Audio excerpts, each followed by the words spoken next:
உச்சியா clan leaf வில்லேஜுக்கு எதிராக திரும்பினதுனால அவங்களுக்கு உச்சியா கிளான்ல ஒரு ஸ்பை தேவைப்பட்டுச்சு.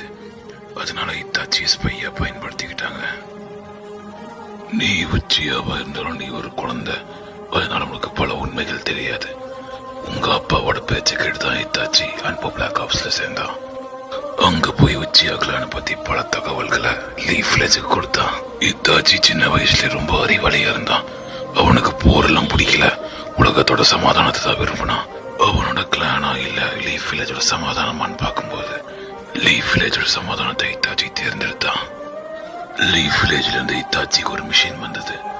அந்த மிஷின் என்னதுன்னா உச்சியா கிளானவை தடயம் இல்லாம நாசமாக்குறது தான். இவ்வளவு பெரிய தியாகத்தை செஞ்ச இத்தாச்சினால உடனே ஒண்ணு பண்ண முடியல.